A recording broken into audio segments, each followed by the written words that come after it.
안녕하십니까, 고고TV 여명입니다. 모두 화이팅 하시고 건강하십시오. 새로운 한 주가 밝았습니다. 이번 주에는 6월 28일부터 7월 3일까지는 백가쟁명의 대권 후보들이 나올 것입니다. 그 중에서 윤석열을 우리는 잃으면 안 되는데 윤석열이 하기에 딸렸다 하는 것인데요. 윤석열이가 지금 위태위태하다는 것이 고고TV 개인의 생각입니다. 국민의 힘 한번 외치고 가겠습니다. 화이팅 하십시오. 이번 주에도. 내일 윤석열이가 기자회견에 섭니다. 기자회견장에 서는데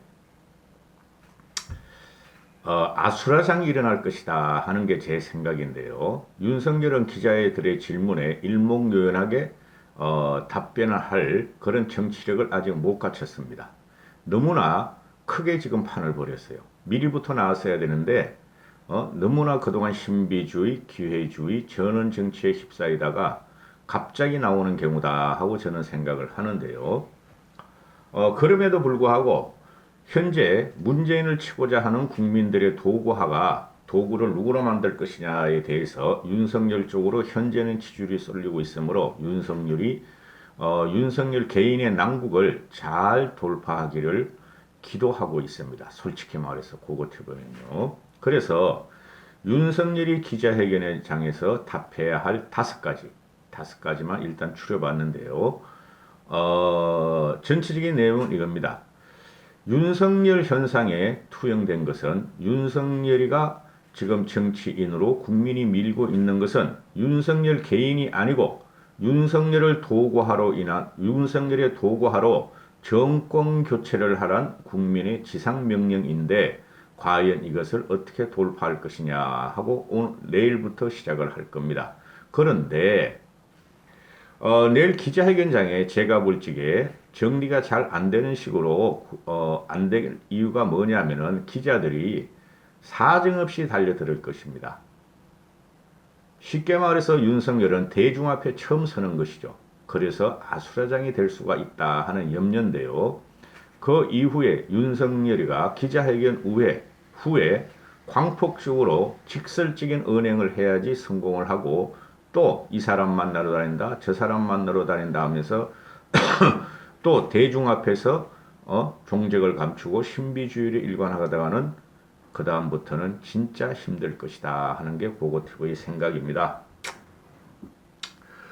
윤석열 기자회견에서 답해야 할 다섯 가지. 첫 번째, 과거가 아닌 미래 비전을 밝혀야 한다.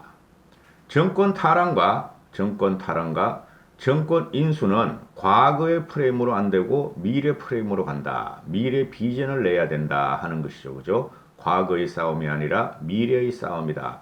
왜?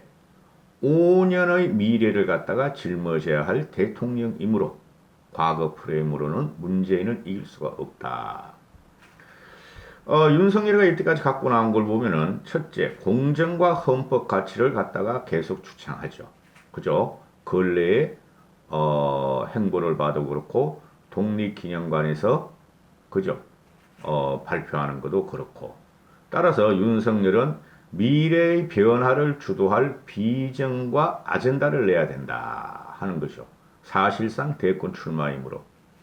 그러면 둘째, 이준석 현상, 즉 이준석 신드롬, 모든 국민이 이준석을 바라보고 이 현상, 이준석의 계획에 대해서 평가를 해야 된다. 굉장히 중요한 거예요, 이거. 어느 평론가도 이런 말을 안 해요. 이준석 현상이나 이준석 개혁, 이준석 보수화에 대해서 평가를 해야 된다. 이게 윤석열의 발목을 잡을 것입니다. 물론 고고TV의 똑똑한 머리로 나온 생각입니다. 지금 국민들은 이 윤석열의 투영된 민심이나 국힘 이준석 현상에 투영된 민심은 정권 교체를 하라는 겁니다. 정권 교체를 하라는 겁니다. 모든 여론조사가 지금 나오는 것이 문재인 정권의 유지가 30% 정도 되고 그 다음에 새로운 정권의 탄생, 정권 교체를 하라는 게 5, 60%가 갑니다.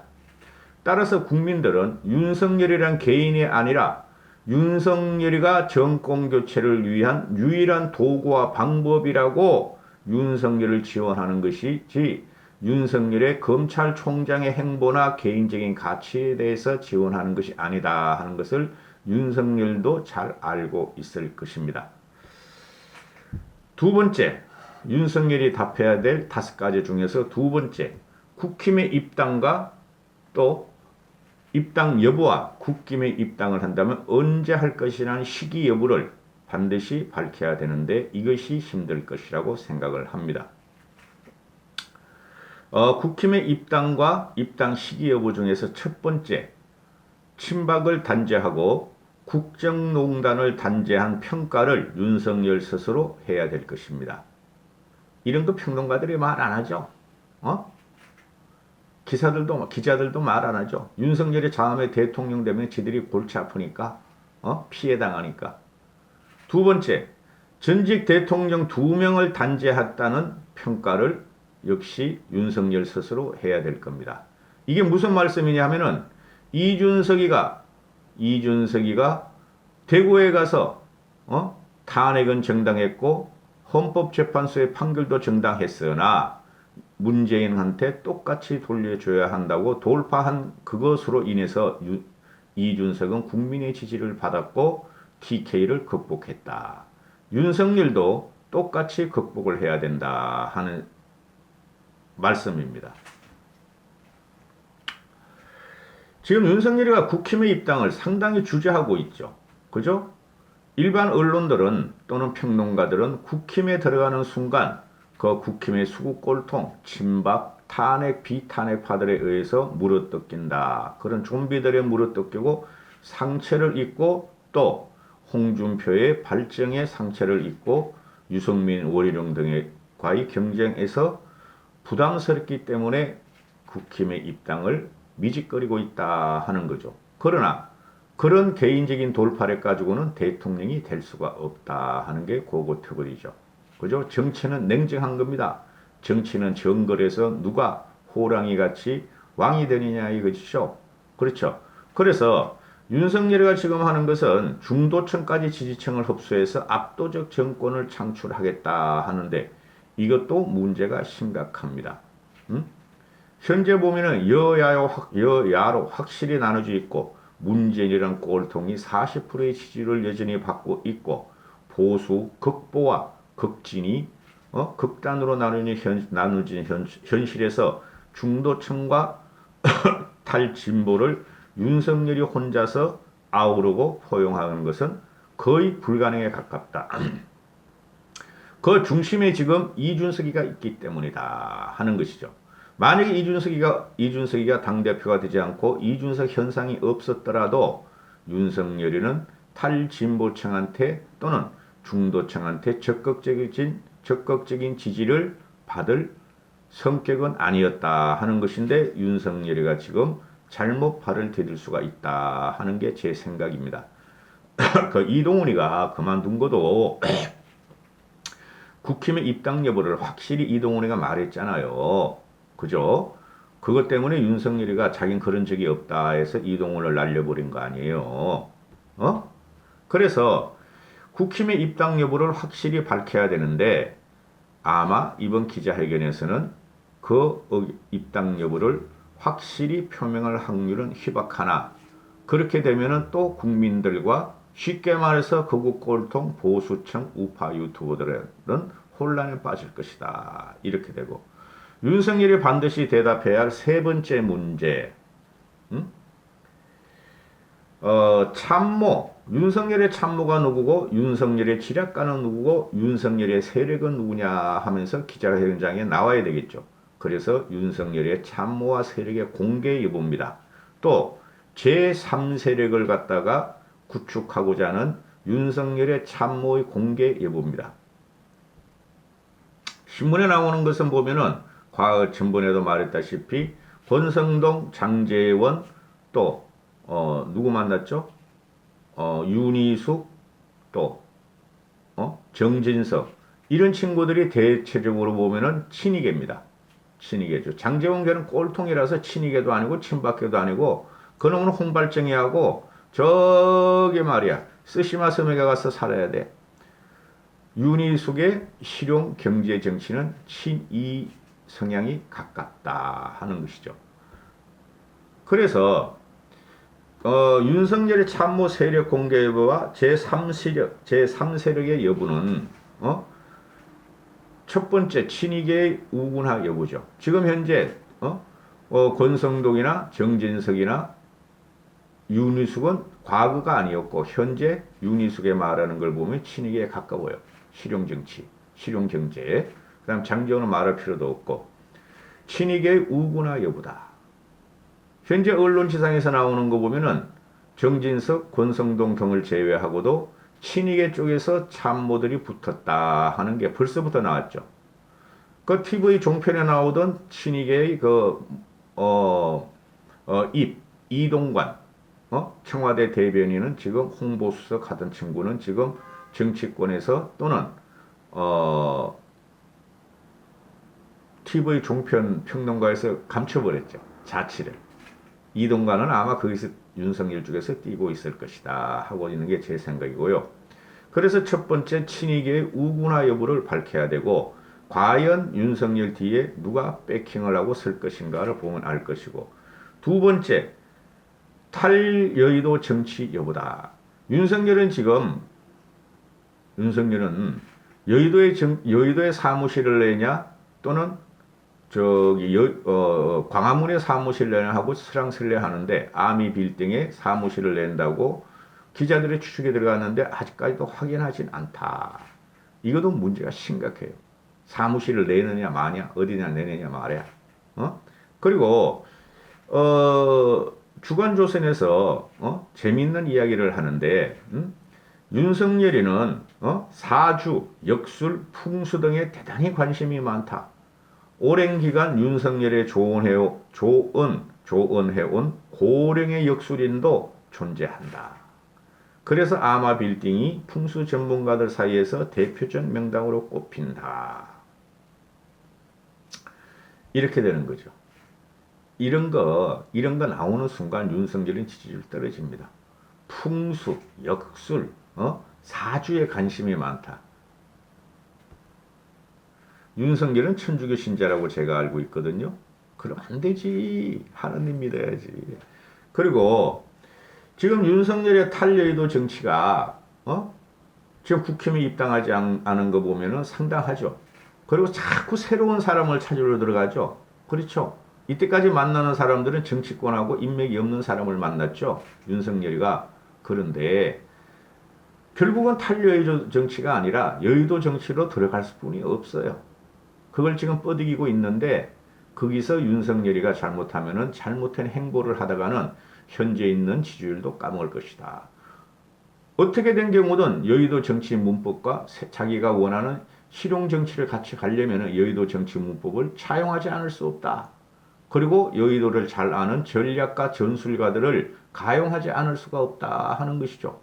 어차피 대권은 여의도와 여의도가 붙는 거 아닙니까? 좌와 우가 붙는 거니까. 그래서 윤석열을 갖다가 지금 자문하는 사람들이 맹탕들이다 하고 제가 맨날 말씀드리죠. 법조계 출신, 검판 출신, 서울법대 출신들. 그들은 정치권에서 빠져야 한다. 그래, 저도 계속 그랬고, 평론가들도 말을 하지만, 윤석열이가 안철수화가 되고 있다. 안철수를 갖다 벤치맨킹한 거 아니냐 그러는. 안철수는 10년 과정에서 완전히 실패한 거로 나왔는데, 아직까지도 스스로 이명박 같이 갈까? 이명박 같은 정치를 할까? 안철수 같은 정치를 할까?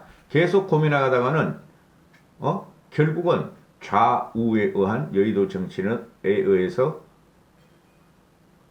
지지율이 급락할 염려가 있고 또 그 중요한 기준이 하나가 뭐냐면은 현재 전국의 중심에는 이준석이다. 문재인은 아니고 이준석이다. 이준석은 아주 크고 광폭적으로 깊게 정치를 갖다가 지금 하고 있다. 이런 거죠.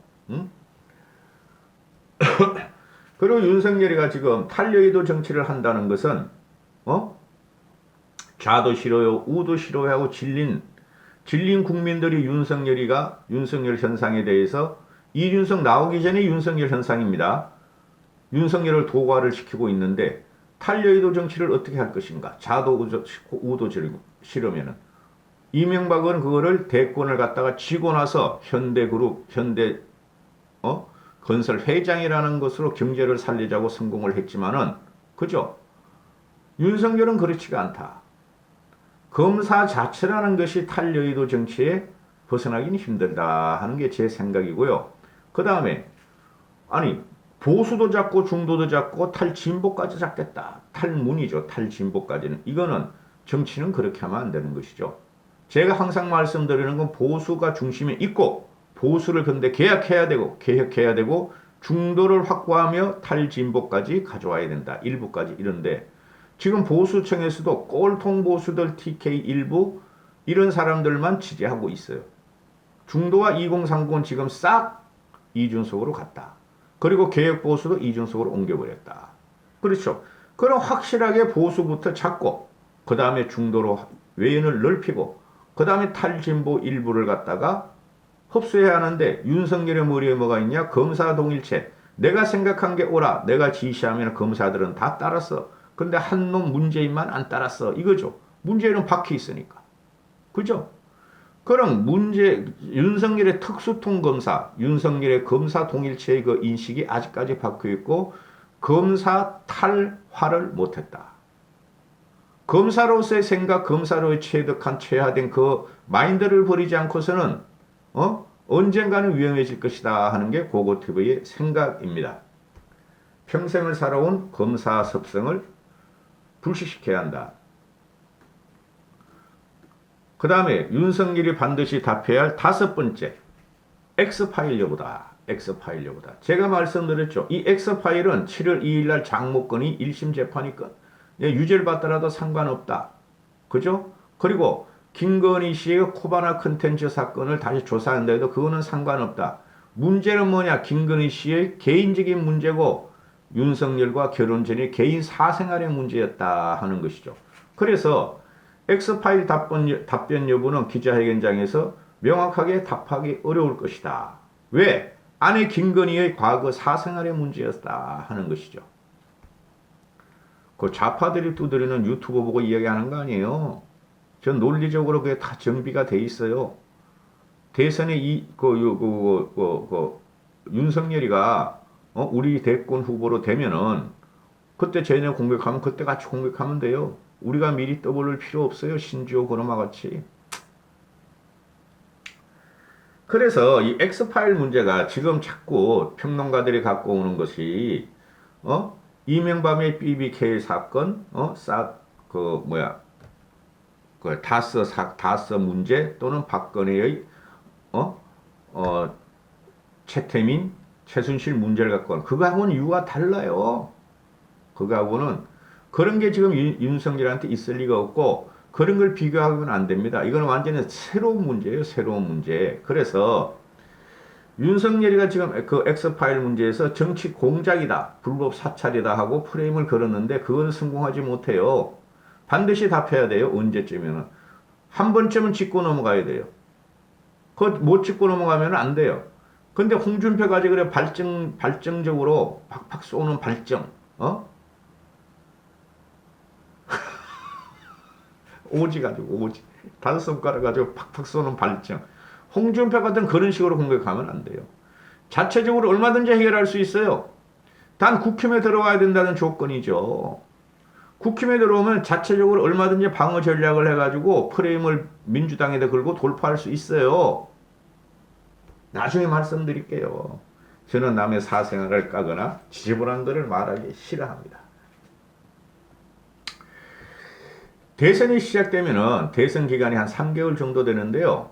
그죠? 11월 달에 그 후보 하면은 11, 12, 1, 2, 4개월이나 됩니다. 후보 결정하고 난 다음에. 그러면은 지금 현재보다 엄청난 네거티브 공격이 들어옵니다. 핵심 포인트는 BBK와 같은 것도 아니고 다스 같은 것도 아니고 최순실, 최태민 같은 경우도 아니고 그 자꾸 평론가들이 언론에서 쏟아내는데요.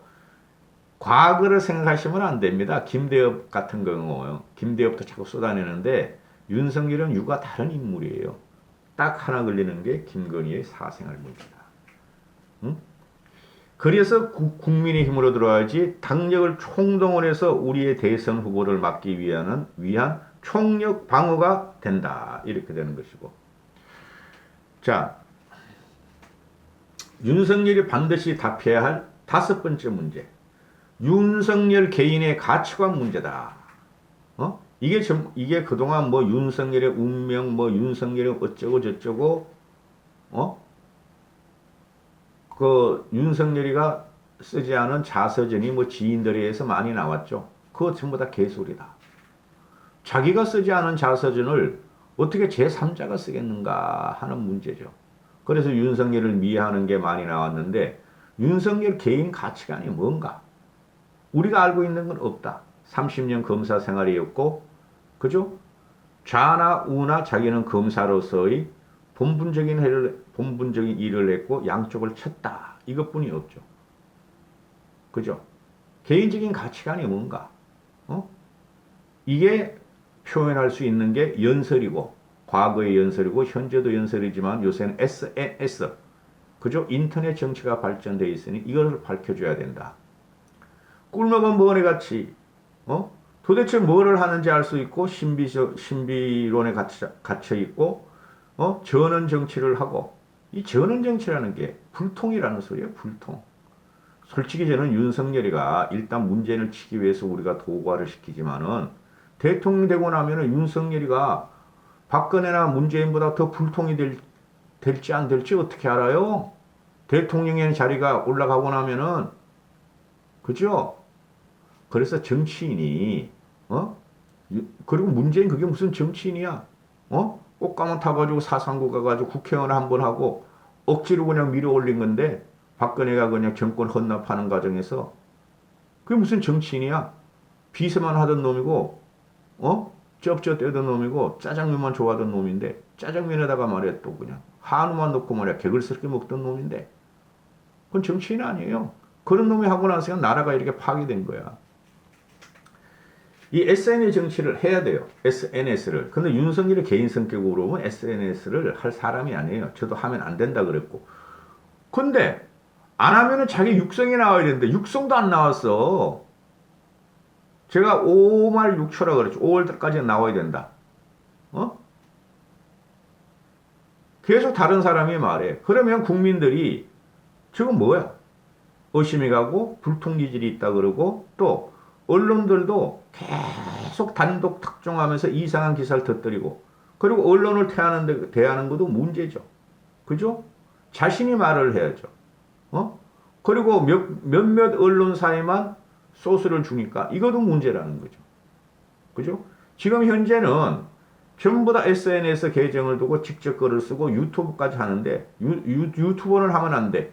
지금 윤석열이가 보니까 그 장예찬이하고 심지어 그런 애들을 유튜브를 지금 듣고 그 차용을 하는데 망했잖아요. 망했잖아. 장예찬이라는 그 젊은 애를 데리고 가서 걔는 열심히 윤석열이를 빨아? 전혀 도움이 없잖아. 아니 걔네 쪽에는 극우 쪽인데 그죠? 신준 애가 멍청해가지고 걔는 하나 정치학 박사를 가지고 이때까지 먹고 사는 애인데 제가 말씀드렸다시피 신주호가 엑스파일에 대한 존재를 야당 의원실에서 봤다 해가지고 대분란을 일으킨 장본인이에요. 망해버렸어. 엉뚱한 애들 데리고 다니다가 유튜브 하면 안 돼. 그리고 윤석열이는 유튜브 할 성격이 아니고 페이스북이라도 계속 내야 된다. 그걸 직접 육성으로 나와야 된다. 그리고 그래서 윤석열의 개인적인 가치가 뭐고 윤석열의 개인적으로 성격이 어떤가 이런 것을 이제 국민 앞에서 검사로서가 아니라 밝혀야 된다. 그거 밝히지 않으면 국민들은 오리무중에 윤석열을 따라갈 리가 없다. 이렇게 되는 겁니다. 아따 힘들다. 여러분 고고티브에 와서 보시는 건 보시고 댓글 달지 마세요. 자신 없으신 분들은. 우파 유튜버 따르라는 그 논리로 고고티브 와서 댓글 달으면은 고고티브 여명한테 조 터집니다. 조 터져. 지금 2년을 갖다가 정치 평론만 하는 고고티브가 그 우파 유튜버들을 뭔가 하지 못하겠어. 못해서 그런 거 못하겠습니까? 그런 식으로 사기 썸네일 달고 공포와 위기감과 협박을 하면서 늙은이들한테 그런 방송을 못하니까 이런 거 하겠습니까? 그 이상 할 수 있어요. 세상은 사기치는 게 더 힘들고 사기치는 것보다 정론 펼치는 게 더 힘듭니다. 그래서 인기가 없으니까 자중 좀 하시고 이제 그 확실한 우리의 대권 후보가 나오면은 우파 유튜버들을 제가 공격 안 해요. 왜? 제가 그랬잖아요. 윤석열과 이준석과 김종인 씨로 간다. 김종인 씨가 모든 걸 정리하게 돼 있어요. 나중에. 모두 행복하시고 건강하시고 이번 주 화끈하게 보내십시오. 정수홍님 화이팅! 남 대표님 화이팅! 우리 강 대표님은 고고TV한테 연락 한번 주시고 나머지 분들도 화이팅! 단 고고TV의 좋은 댓글과 좋아요를 누르시고 자율 구독료를 내시는 분만 화이팅!